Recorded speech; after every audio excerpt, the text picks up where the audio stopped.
হে কৃষ্ণ, হে মোর প্রিয় শাখা, বলে দাও মোরে কোন দুর্ভাগ্য তরে জীবন আমার অন্য ধারায় দিলেন বিধাতা ভরে।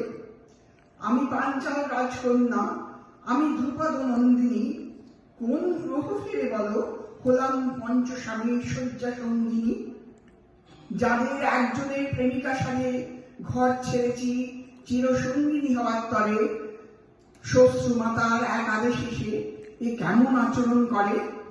5 স্বামীকে বরণ করা কি ছিল সহজ কাজ? ভাসুর দেওরের শয্যা সঙ্গী হওয়ার ছিল নাকি লজ্জা লাজ? অর্জুনকেই যে মেনেছি সত্য, স্বপ্ন দেখেছি তাকেই নিত্য, এ কেমন অদৃষ্ট মোর। 12 বছরের তরে বনবাসে একা যায় সে চলে, মোর প্রেমে হয় না কি একটু আসক্ত। আমার সত্যকারের প্রতি আমি ভাবি বসে নিভৃতে একাকিনী, কার বাহুডোরে পাবো ভালোবাসার আশ্বাস। দুর্বোধ্য রয়ে গেল কাছে মোর, রয়ে গেলাম চিরবিরোহিনী। পঞ্চবীর স্বামী যার, তারা ভরা সারা মাঝে কৌরবদের সাথে মোরে বাজি রেখে রাখে বাসা খেলায়। শকুনের চালে মাঠ হয়ে অনায়াসে মোরে হারায়। ধর্মরাজের সাথে অন্য ভাইরাও করে থাকে মাথা নত, সে লজ্জায় অপমান সেদিন তুমি না থাকলে পাশে মোর কি যে হতো। দুঃশাসনের মোর বসন হরণের ধৃষ্টতা সহ্য করেছি আমি, তুমি ছাড়া মোর আর নাহি গতি তা জানেন শুধুই অন্তর্যামী। এ নিঠুর খেলা রবে চিরকাল মানব বক্ষ মাঝে, পঞ্চস্বামীর ঘর করা নিয়ে অসতী হয়ে রব চিরকাল মহাভারতের রাজে।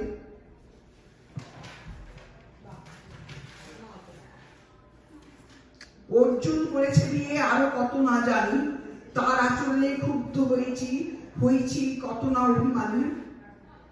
তবু সে কাছে এসে কবু করেনি মোর মান ভাঙানোর প্রয়াস। আমি যে মনে মনে শুধু তার প্রিয়া, এই অঙ্গীকার তার কাছে বৃথা, তাই আসেনি কাছে দিতে ভালোবাসার বিশ্বাস। যুদ্ধ অবসানে স্বর্গের পথে চলেছি যখন পঞ্চস্বামীর সঙ্গিনী হয়ে, তখনই পেয়েছি প্রথম আমার সত্যকারের প্রেমিকের পরিচয়। শেষ বেলায় পেলাম যাকে সারা জীবন পাশে প্রতি রকমায়, সে মধ্যম রাতা ভীম পাণ্ডব, যার প্রেমের কোনদিন মোর ছিল না তো কোনো প্রশ্রয়। অথচ সেই রেখেছিল মোরে দুহাতে আগলে চিরটা কাল, যাতে প্রত্যাখ্যান করেছি নিত্য সত্যিকারের প্রেমিক রূপে, সেই ছিল পাশে মোর নিত্য, ধরেছিল মোর অসহায়তার হাল।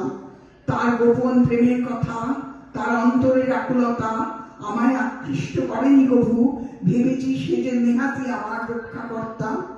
আমার সম্মান রক্ষা করে অষ্টপ্রহর সে থাকত প্রহরী রূপে, মোর দুর্দশা দেখলে সে শাসন দণ্ড তুলে নিত চুপে চুপে। জীবন থাকতে বুঝিনি সেদিন অর্জুনকেই শোভেছিল মনপ্রাণ, স্বর্গে যাওয়ার পথে স্মৃতির স্মরণে ধরে বুঝতে পারছি আজ কে ছিল মোর পাশে সদা, কে দিয়েছিল মোরে প্রকৃত রূপে স্ত্রীর সম্মান। আজ এই সখা তোমায় সাক্ষী রেখে বলি, অপর কাউকে চাই না আমি, ভিনদেবকেই দিও মোরে প্রভু, সেই যেন হয় মোর জনম জনমের স্বামী। বাহ।